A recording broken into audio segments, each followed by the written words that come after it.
സെക്രട്ടേറിയറ്റിലേക്ക് മുന്നിലേക്ക് നടന്ന യൂത്ത് കോൺഗ്രസിന്റെ മാർച്ച് സംഘർഷഭരിതമായിരിക്കുന്നു. രണ്ടാമതും പ്രവർത്തകർക്ക് നേരെ പോലീസ് ലാത്തി വീശിയിരിക്കുന്നു. ഷാഫി പറമ്പിൽ എംപിക്ക് പോലീസിന്റെ ലാത്തി ചാർജിൽ പരിക്കേറ്റതുമായി ബന്ധപ്പെട്ട് മൂക്കുപൊട്ടിയതുമായി ബന്ധപ്പെട്ട് സംസ്ഥാന വ്യാപകമായി രാത്രി വൈകിയും യൂത്ത് കോൺഗ്രസ് പ്രവർത്തകർ പ്രതിഷേധം കടുപ്പിക്കുകയാണ്, ശക്തമാക്കുകയാണ്, കനപ്പിക്കുകയാണ്. അതിന്റെ ഭാഗമായി തലസ്ഥാനത്തും അതിശക്തമായ പ്രതിഷേധമാണ് യൂത്ത് കോൺഗ്രസ് പ്രവർത്തകരും പോലീസും തമ്മിൽ നടക്കുന്നത്. പോലീസിൽ ഇപ്പോൾ രണ്ടാം തവണയാണ് പോലീസ് പ്രവർത്തകർക്ക് നേരെ ലാത്തി വീശുന്നത്. തുടക്കത്തിൽ സമരഗേറ്റിന് എത്തും മുമ്പ് തന്നെ പോലീസ് പ്രവർത്തകർക്ക് നേരെ ലാത്തി വീശി. അതിന് പിന്നാലെ റോഡ് ഉപരോധിച്ചുകൊണ്ട് പ്രതിഷേധം തുടർന്ന പ്രവർത്തകർക്ക് നേരെ വീണ്ടും പോലീസ് ഇപ്പോൾ ലാത്തി വീശിയിരിക്കുന്നു. പ്രവർത്തകരെ മുതിർന്ന നേതാക്കൾ യൂത്ത് കോൺഗ്രസിന്റെ ജില്ലാ അധ്യക്ഷനടക്കം പ്രവർത്തകരെ അനുനയിപ്പിക്കാൻ ശ്രമിക്കുന്നു. അനുനയത്തിന് പ്രവർത്തകർ തയ്യാറാകുന്നില്ല. പോലീസുമായി വാക്കേറ്റം തുടരുന്നു.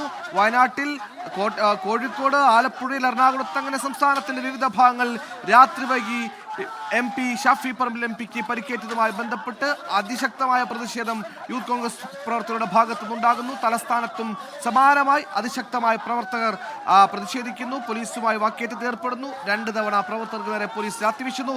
ഉമേഷ് ബാലകൃഷ്ണൻ ചെയ്തു. ഉമേഷ്, തുടക്കത്തിൽ ഒന്ന് ലാത്തി വീശിയതാണ്, പിന്നീട് റോഡ് ഉപരോധിച്ചുകൊണ്ടുള്ള പ്രതിഷേധമായിരുന്നു. ഇതാ രണ്ടാം തവണയും പ്രവർത്തകർക്ക് നേരെ പോലീസ് ലാത്തി വീശിയിരിക്കുന്നു. വീണ്ടും പ്രകോപനപരമായ സംഘർഷഭരിതമായ അന്തരീക്ഷമാണോ തലസ്ഥാനത്ത് ഇപ്പോൾ നടക്കുന്നത്?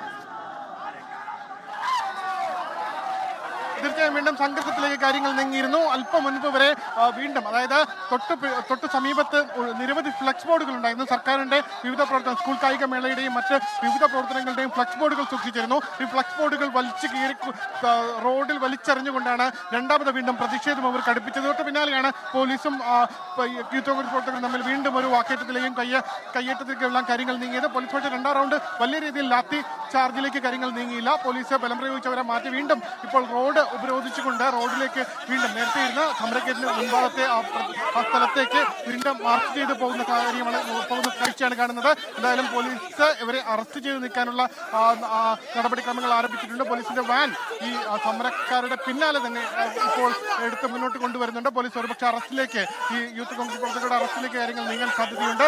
ഇപ്പോൾ മാർച്ച് ചെയ്ത് ഈ സമരഗേറ്റിന്റെ അവിടെ നിന്ന് ഈ ഒരു സംഘർഷം കഴിഞ്ഞ ശേഷം അവർ തിരികെ പോകുന്ന ഒരു കാഴ്ചയാണ്. പക്ഷേ പോലീസ് അറസ്റ്റിലേക്ക് കാര്യങ്ങൾ നീങ്ങുമെന്ന് തോന്നുന്നു. പോലീസ് പ്രവർത്തകർ അറസ്റ്റ് ചെയ്യാൻ വേണ്ടി പോലീസ് വളയുന്നുണ്ട്. പോലീസ് എന്തായാലും അത് വീണ്ടും ഒരു സംഘർഷത്തിലേക്ക് പോകാനുള്ള സാധ്യത നമ്മൾ കാണുന്നുണ്ട്. കാരണം സെക്രട്ടേറിയറ്റിന് മുന്നിലെ ഫ്ലക്സ് ബോർഡുകളും മറ്റുമെല്ലാം അടിച്ച് തകർത്ത സാഹചര്യത്തിൽ അത് ഒരു പൊതുമുതൽ നശിപ്പിക്കൽ വകുപ്പിലേക്ക് കാര്യങ്ങൾ നീങ്ങും. സ്വാഭാവികമായി അങ്ങനെയാണെങ്കിൽ അത് വീണ്ടും ഒരു അറസ്റ്റിലേക്കെല്ലാം കാര്യങ്ങൾ നീങ്ങാൻ സാധ്യതയുണ്ട്. എന്തായാലും ഈ പ്രവർത്തകർ പോകുന്ന ഭാഗങ്ങളെല്ലാം പോലീസും പോകുന്നുണ്ട്. കാരണം നേരത്തെ സമാധാനപരമായി റോഡിൽ കുത്തിയിരുന്ന് പ്രതിഷേധിച്ചുകൊണ്ടിരിക്കുന്നതിനിടയിലാണ് ചില പ്രവർത്തകർ അവിടെ നിന്ന് പിന്നോട്ട് പോവുകയും സെക്രട്ടറിന്റെ തിരികെ വരാം. പ്രേക്ഷകർ TV സ്ക്രീനിൽ കാണുന്നത് സംസ്ഥാനത്തിന്റെ വിവിധ ഭാഗങ്ങളിൽ യൂത്ത് കോൺഗ്രസിന്റെ പ്രതിഷേധം അത് സംഘർഷഭരിതമാകുന്നുണ്ട്, ശക്തമാകുന്നുണ്ട്. അതിന്റെ ദൃശ്യങ്ങളാണ് ഇപ്പോൾ.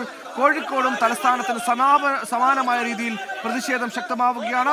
പോലീസുമായി വാക്കുതർക്കം രൂക്ഷമാവുകയാണ്. സമീർ സി മുഹമ്മദ് അവിടെ എന്ത് ചെയ്യുന്നു? സമീർ, കോഴിക്കോട് നിന്ന് നൽകാൻ കഴിയുന്ന വിവരങ്ങൾ എന്തൊക്കെയാണ്?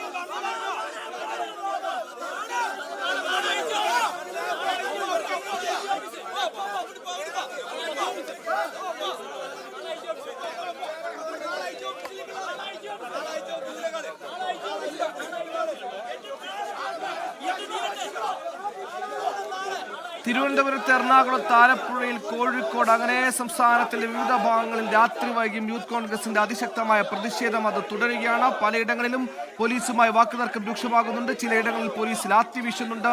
തിരുവനന്തപുരത്തും കോഴിക്കോടുമാണ് പ്രതിഷേധം അതിശക്തമായി മുന്നോട്ട് പോകുന്നത്. ആലപ്പുഴയിൽ റോഡ് ഉപരോധിച്ചുകൊണ്ട്, ഏറ്റവും പ്രധാനപ്പെട്ട റോഡ് ഉപരോധിച്ചുകൊണ്ട് യൂത്ത് കോൺഗ്രസ് നടത്തിയ പ്രതിഷേധം അത് ഗതാഗതക്കുരുക്കിനടക്കം കാരണമാകുന്നുണ്ടായിരുന്നു. അവരെ റോഡിൽ നിന്ന് മാറ്റുന്ന നടപടിക്രമങ്ങൾ പോലീസ് തുടങ്ങിയിട്ടുണ്ട്. ഇതും സംഘർഷത്തിലേക്ക് കാര്യങ്ങൾ നയിക്കുന്നു. കോഴിക്കോട് ടി സിദ്ദീഖ് MLA അടക്കമുള്ള നേതൃത്വത്തിലാണ് പ്രതിഷേധം. തിരുവനന്തപുരത്ത് മുഹമ്മദ് ഷിയാസ് DC അധ്യക്ഷൻ മുഹമ്മദ് ഷിയാസിന്റെ അടക്കം നേതൃത്വത്തിൽ പ്രതിഷേധം നടക്കുന്നു. തിരുവനന്തപുരത്ത് യൂത്ത് കോൺഗ്രസ് ജില്ലാ അധ്യക്ഷൻ ഷജീറിന്റെ അടക്കം നേതൃത്വത്തിൽ സമരം തുടരുന്നു. അങ്ങനെ സംസ്ഥാനത്തിന്റെ വിവിധ ഭാഗങ്ങളിൽ രാത്രി വൈകിയും ഷാഫി പറമ്പിൽ MPക്ക് നേരെയുണ്ടായ ലാത്തിചാർജിനെതിരെ ഷാഫി പറമ്പിൽ എം പിയെ പോലീസ് മർദ്ദിച്ചെന്ന് ആരോപിച്ചുകൊണ്ടുള്ള പ്രതിഷേധം തുടരുകയാണ്. ലോകത്തെവിടെയായാലും ഏത് സമയത്തും 24 വാർത്തകളും ഓഗ്മെന്റഡ് റിയാലിറ്റി പാക്കേജുകളും എക്സ്പ്ലെയിനറുകളും വിശദമായി കാണാൻ ഞങ്ങളുടെ യൂട്യൂബ് ചാനൽ നിങ്ങൾക്ക് സബ്സ്ക്രൈബ് ചെയ്യാം.